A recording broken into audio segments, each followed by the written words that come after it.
YouTube is full of videos about good knives. It's full of videos about bad knives.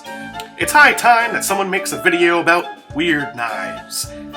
This is 3 Weird Knives, and I'm your host, JJ Jinx!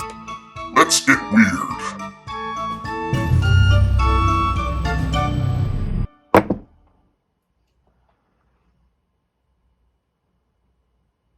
Welcome back to part 2 of my celebration of 100 weird knives, and as promised, my girlfriend's knife, which I will clean up, maybe take apart. But before we get there, let's take a walk around this thing. Just the cursory stuff. It's heavy. It's all steel construction.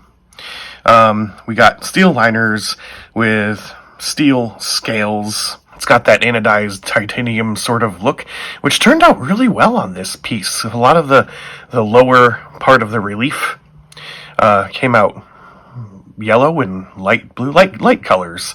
And then the top part came out with the slightly darker greens, blues, and purples. It looks great. It's kind of got Easter colors going on. It's the same on both sides. It's a skull with some kind of tribal-looking wings and a spiderwebbish background. Now, the flipper tabs. This is really interesting. They are skeletons that look like they're driving, like it's got its hands on a steering wheel, I think. Interestingly, on the other side, you have one skeleton that does not have fingers or hands. But it does have that ominous-looking groove, that semicircular groove going through, and that's because that's where the pivot, the detent ball bearing scrapes along and created that little path. Let's open it up. Now we got this pseudo spear point finish. It's only sharp on one side, and the blade is also kind of anodized in that rainbow fashion. There was a pocket clip on this thing, but she did not like it, so it was removed. But if it were still there, I think it was a high ride. Oh, I can't remember. Some kind of ride. Tip down only. Right hand only. The liner lock has a pretty cool jimped cutout here, which makes it very easy to access and move. I like that. When you hold it, if you choke up to that point, it does stab into your flesh a little bit, but that kind of goes with the theme of the knife. Spacers are those kind of hourglass barrel looking things, and you can see there's a bit of gunk in there I'll be cleaning out. The knife itself, all around, is actually pretty clean. I really could just get away with running some cotton swabs through the interior and call it a day. It is spring assisted, and if you look down in there, you can see that little post. That's got a little track cut out, and there's a spring. I kind of don't want to mess with that. That's my hesitation about disassembly. But I'm thinking that I might be able to keep the scale and the liner together and not have to deal with that at all, maybe. If I take it apart carefully. My strategy is to remove the screws on the opposite side where there is no spring, and leave these two pieces intact so I don't have to deal with the spring thing. Although I will have to mess with the track. We'll figure it out, or I'll break it and that'll be that. Now let's see. I'm going to introduce you to what I call the dowel test. You've heard of the paper test, which tells you the sharpness at one point in the blade. But I came up with this dowel test, not to test for sharpness, but consistency. It's pretty simple, and you can use the same dowel over and over again. As you can see, all you do is run the dowel down the blade like this. And what I'm doing is I'm feeling for inconsistencies. I'm feeling for bumps. You can't really tell the difference very much between a very sharp and a very dull blade, but you can feel rolls and chips, and I'm feeling a couple and one rough spot. So I think there's a small imperfection here. There's a bigger one here. And it gets a little rough as the blade kind of curves, which is pretty common. If I look really, really close, I can see, yeah, there is a burr in that spot. Doesn't look too bad, though. I might leave that alone. The rough part is just rough. You can see from the shininess. There's inconsistency there, especially way out at that tip. So I might give it a few licks on the old lake ski box.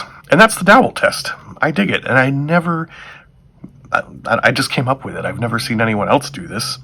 But it works. I can find imperfections in blades like every time. And now the tools. I got 3 sets of tools that I use when I play with knives like this. First I have a set of good bits made by Weha. Their packaging is excellent. Their tool steel is excellent. And this set has pretty much all that you need. It starts with T5, ends with T30. Usually you don't go that high. And it comes with a tool bit, which is magnetic. I've also got a set of cheap, shitty bits by Tekton, something I got from Home Depot, or I guess many years ago. The T6 bit on this one is chewed to hell because it's shit steel. But it's got a lot of teeny tiny flathead and Phillips head screwdrivers, and one of those plastic pry bar things for taking apart delicate electronics, and a couple of other bit size pieces. It cost like $5 or something. And another tool that not very many people know about, so a lot of revelations in this video. This is another great brand, Wera. I think these are both Japanese brands. Or no, German, my bad. This is a Torx Plus T6 IP. I first became familiar with these back when I was a laser jockey. So the reason I have this one Wera tool for the T6 IP is because if you ever have a lot of trouble getting a T6 screw out of your knife, it just might be a T6 IP screw, which has a slightly different shape to its tool bit and fits the screw much better than the regular T6 bit, which is why you're having trouble getting it out. And there's a very easy way to tell which kind of screw you have. If the T6 IP head fits into the screw, it's a T6 IP screw. If it does not, then it's a regular T6 screw. Very easy test that will save you a lot of time and possibly a bit. So the first thing I'm going to do is figure out what kind of screws these are. And again, I'm going to focus on the non-spring side, which is the side with the pocket clip holes. Easy to remember. Are these T6 IP? I don't think so. It fits, but it feels loose. So maybe it's regular T6? No. Well, I have a T6 regular. Let's see how this fits. That's even more loose. So probably a T8? Don't look like a T8. Well, now that's too big. What the hell? Well, now that is astounding. I got my T7 bit, which I don't normally see odd numbers for the screw type, but here we are. That fits perfectly. I have never ever used this bit. It's just a thing. For some reason, it's always the even numbered bits. I don't know if it's because even numbers are, maybe it's like a, psychological thing, but would you look at that. First knife I've ever found with a T7 screw. That is fascinating. Okay, now I gotta check the pivot. I wonder if it's gonna be an odd number. Let's start with a T10. Too big? T9? It fits! T7, T9. this knife turned out to be weird in ways I didn't expect. Now, normally I can work the screws out with just this bit adapter thing, but wrong side. This side. Got it. I'm just going to back that one out. And the magnet magnetizes the bit as well, so no more losing your little screws. This bit set has been amazing. Here's the other one. And then we got one more down here at the bottom. Hang on. Well, now this bit don't fit. T6IP? I don't believe it. T7, T7, T9, T6IP. The engineer behind this knife was a genius or an lunatic. It's like the architect for Dana Barrett's building in Ghostbusters. I'll just use the magnet on this one to retract that screw and keep it separate from the others. I'll actually put it by the tool that it fits it. That is so I'm glad I have this too. Well, now my scale's very loose and I can work on the pivot. There she is. I'll keep that by its bit. Okay. Yummy. Well, there you can see the spring. That's the little post that we saw poking into the blade on the side earlier. And the coiled spring is inside the scale, in between the scale and the liner, which is held together by the other set of screws. So now I don't have to worry about the spring flying out and me losing it and trying to get it back in there. I can just clean this thing up and ew. Let's have a look at what my girlfriend has in here. We got lube, semen, ectoplasm. Yeah, all the normal stuff. Let's check out what the blade looks like. We have a very dirty looking Teflon or nylon spacer there. And we got a bit of a smiley looking cutout and then the hole to attach to the spring. Yeah, that's gonna need cleaning. Oh, there's two of them. I'll have to remember that. Two of them on the spring side. Okay. And then we got the post with just one spacer on it, also quite dirty. I'll lift that out and give it a good scrubbing. First, we can actually separate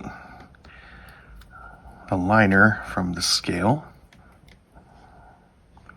There's that washer. Okay. And there's the inside of the handle, which is like a reverse relief from the outside of it.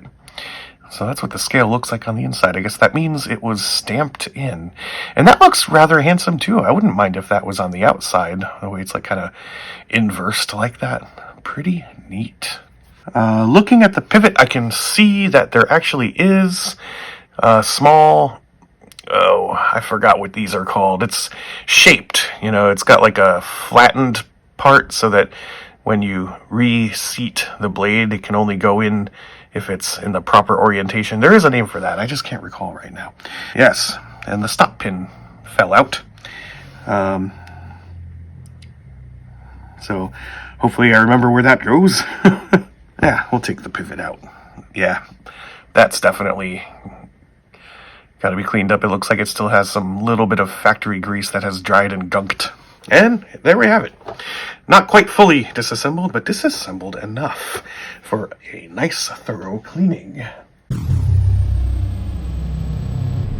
I'm just going to do a cursory wipe down with a paper towel. Yeah. That's factory grease glommed on there. So I figured I'd add a little history to this knife. This is Tiger here. This is my knife. So I was at a convention in about 2016, and there was this little booth that had a bunch of different knives to it. And I saw this knife and I saw a throwing star. And both of them had a skull to them. And this one, why this knife spoke to me was that it was pinkish purple and it had skulls on it. I don't know if that's lube or semen. And then I took a closer look and I saw the skulls on either end of it. I had to get it. The funny thing is I did not know J.J. Jinx at this time. Yeah, semen. Probably Hispanic. With a hint of French. And I've kept this knife in pretty good condition considering I knew nothing about knives. That one's mine. Why I got it? It was pinkish purple and it was shiny and pointy and it had skulls on it. Now that I've been with J.J. Jinx for quite some time, roughly about 3 years, I've learned a lot more about knives, and I must say I appreciate my knives a little bit better. And I've gotten to learn a few more things. So I am very happy that I have found out more about knives, and I am glad that it's part of the 100 Weird Knives. Keep enjoying the video. She's had this knife for quite a while, so a very inexpensive and effective way of dealing with leftover grease, coatings of old grease, is rubbing alcohol. I prefer very expired rubbing alcohol. This expired back in 2019, but I don't really know what happens for it to expire. I think it's just one of those things where everything needs an expiration date, right? I mean, it's not like you're drinking this stuff every day. The smell of isopropanol reminds me of going to a doctor's office. Nice and shiny. It's got a stone-washed finish, I think. Like a really rough one. It's like stone-washed, but still shiny. That's a nice look. It's too bad you don't really see it. I'll give the other side a wipe down as well. Squeaky clean. I heard the squeak. I'll use a Q-tip to do some detailed cleaning around the hourglass barrel spacers.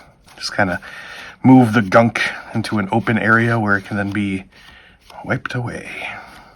And for the pivot screw, I'm not too concerned with getting it squeaky clean. I just want to get some of this metal flake crap off. Yeah, see that? That's from a lot of breaking in the metal on metal rubbing until it wears away. We don't need that anymore. Or sometimes knife manufacturers will add a little bit of graphite, which helps break it in. I doubt that's what's going on here, though. Now that I pulled this thing out, it's a lot easier to see that cutout I mentioned. It's pretty obvious because you can see the tool marking. Looks like it was done on a lathe. Or maybe an end mill. Probably an end mill. Now this bottom washer is a lot more gunkier than the two upper washers. Interesting. Now over time, these washers can get a lot of grit and gunk built up, like kind of burrowed into the surface. So you might not ever get it perfectly clean looking. There might just be some grit just mashed into the material, you know, provided we're talking about something plastic or polymeric. So that's okay. It doesn't have to look clean to function perfectly well. You just want to get the stuff off of the surface, the gritty stuff that gives you a grittier action That's fine. It even looks lighter than the other ones now. Yummy. If I was a real stickler, I would have kept track of which of these, the order that these two pieces came out. But I kind of didn't know there were two of them, so they just kind of fell out. In all likelihood, it won't matter at all. But for knives that have super high tolerances, like, I don't know, a Sabenza, something like that could matter. You might get the whole thing together and find out, something's a bit off.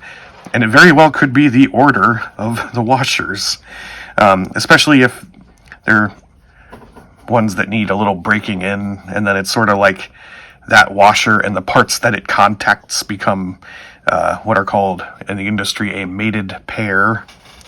But that's far less common for Teflon and nylon materials. And since we have the blade out of the knife, I'm going to clean up this area as well.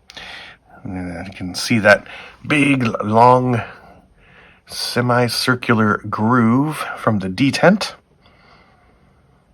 And more grease.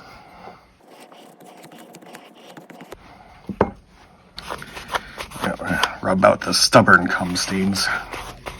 And there it is. Very, very clean. Now at this point, we're going to reapply some oil or grease, lubricant, to the moving parts. I prefer Hops number 9. It's lubricating oil used for guns, but it works for pretty much anything else. Hops number 9 is great stuff. I played paintball a lot when I was a kid, and my friends and I would go through bottles of this stuff when we cleaned our paintball guns. It is great. It's got a high viscosity and high penetration, so it could conceivably work as a personal lubricant as well. I'll just apply the oil very simply with a Q-tip. A dab will do ya. Just make a small circle motion right here.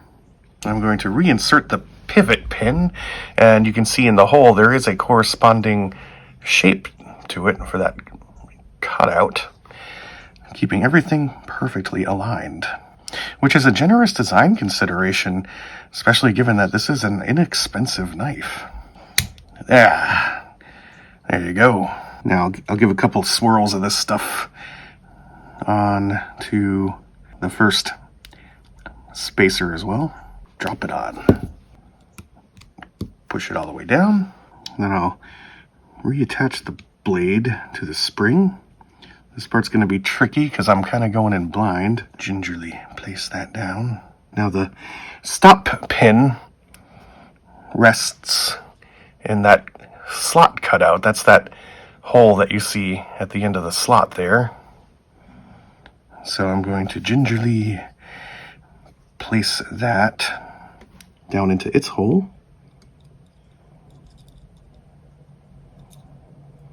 Oh, it's slightly magnetized, so. And again, if I was a stickler, I would have paid attention to which side went into which side for the sake of precision, but it probably doesn't matter. I'm going to check to make sure the spring is engaged, and it is. I can feel tension there. And in so doing, I just knocked out the stop pin. Okay, then I'm going to replace the liner here, which is also aligned with that cutout. Got it on, popped out. I say got it on the first try and then just popped right out. That's down. And we got these two holes here. That's for the pocket clip. And replace the scale like so. Put the screw back into the pivot, but not tighten it down completely, not yet. It's more or less just to hold it together so I could work on the other screws. Oh, you know what? Yeah, I just realized what I forgot. These. Back in we go. We were doing so well. I'm actually unscrewing the pivot screw just by moving the magnetized bit in a circle around it. And I forgot to lube it too. Son of a bitch. I'm a terrible knife guy. That's that performance under pressure, you know. T9 pivot in place. And I'm going to start with the T6 IP screw at the very, very bottom. Probably doesn't matter what order you do it. Yeah, it's like putting together a piece of wood furniture or a car engine. You want to tighten the bolts down sequentially in a certain order to a certain torque. I mean, I don't have a torque wrench and I'm not going to be that precise, but that's how you get a perfect centering of the blade. And now we're back together. Screws are still quite loose, but I just want to make sure that I got it together correctly and open it up. Success. All right. And I don't have good lockup. And that's why you don't want to tighten the screws down so much. So I'm going to back out the screws a little bit. Okay. And I'm going to try to shimmy back that liner to get good lockup. That's too far. See, now I got over travel. So I want to go a little bit forward with it right there. And if I'm careful, I can tighten down the screws and lock that liner lock into its current position. So that's another way you can deal with poor lockup. You ever get a knife where it's like, this knife sucks, it doesn't even lock. Yeah, just wasn't assembled very well. Things got to be shifted around a little. There's something to keep in mind, especially when you're dealing with cheap knives. Okay. Well, as you can see, my blade is now colliding with the liner. And I got lots of play. That means my scale is still not very well aligned. It sounds cooler though. And we're back to the scale being super loose and with over travel. Yeah, now I got no play, but still collision in the liner. So I think what that means is I put the washers in wrong. Where I put 2, there should have been 1, and where I put 1, there should have been 2. Back in we go. This knife is so weird. I guess it's part of the Weird Knife series. It had to do something to fit the bill. Ugh.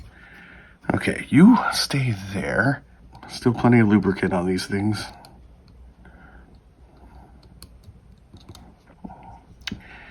Let's see how you do there.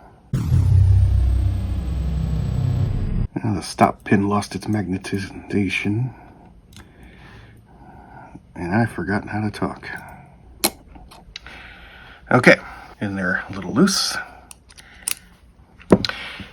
And the T6 IP screw. Don't know why you exist. Now I just got to get the lockup better. That looks good. Right there. It'll be better once the screws are tightened because that'll kind of push the blade that way a little more. So now with the blade closed, I'm basically just going to tighten the pivot until the blade centers perfectly. And actually, that's pretty good where it is. So if I tighten it a little more, doesn't really move that much. So I think we're in a good spot. Good lockup. The knife is clean and lubricated. Much better than before. The only thing I can detect now is there's a little hint of lock stick, but that'll break in. I'll put away, possibly for the last time, my T9 and T7 bits. And now for the spa treatment. I'm going to rub some polishing paper on the scales a little bit. That's going to remove very small surface defects and give it a nice shine. Don't do this with a knife that has a coating. Polishing paper is just basically super high grit sandpaper. I think it can go up to like 10 or 20,000 grit. This one I think is 10,000. It's inexpensive. You can get sheets of it from Amazon for like $15. It's a finer grit than anything you'll find in any hardware store, including emery paper. Look at that nice polished sheen. And it lasts. Like, I've been using the same piece of polishing paper. I just cut it from the larger strip for a long time. You can see how well used it looks. And it's fine. It doesn't really detract from it at all. And for good measure, a little wipe down with the paper towel. You can see it. All that gunk that came off the surface was just basically ground off from the polishing paper. And even though I don't really think it needs it, I'll give it a little bit of time on the Lenski box. So this is a Lenski box, for those who don't know. I bring it up a lot. I'm like, it just takes a few whacks on the old Lenski box. And this is why they call it a Lenski box. It's a box. And on one end, you have a screw, which pivots open to reveal some holes where it very conveniently stores your sharpening rods. These things are inexpensive, very portable, and they give you two different sharpening angles, 20 degrees and 25 degrees, which when you put these rods into place, it just makes them come out at different angles. And then you set it down and sharpen your blade on them, and that angle gives you the angle of your edge. It looks like 25 degrees is the most appropriate angle for this, so I'm just going to go straight to the coarse rods. And these are the ceramic fine rods. I'll probably do like 20 on each side. You just want to hold the blade kind of true to normal, or in other words, straight down. Which having a camera screen to look at really helps. So it's like, not that, right there.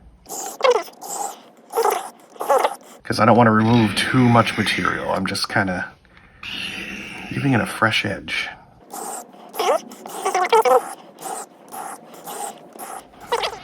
Alright, give the edge a quick wipe. Let's have a little bit of a dowel test. Ooh, nice. So the rough stuff that I felt back here at the start of the blade earlier is gone. That imperfection here is still there, but far less pronounced. And there's no roughness at all going up the edge of the blade. Now, I could keep going with it to get that imperfection out completely if I wanted to, but it's practically unnoticeable based on my experience with the dowel test. So, there we go. Got some use out of the Lenski rods, some polishing paper, rubbing alcohol, some tools, and I have cleaned, lubricated, and polished up my girlfriend's knife. Hopefully for many more years of service. Thank you for joining me on the second installment of the celebration of 100 weird knives. This has been JJ Jinx, Truck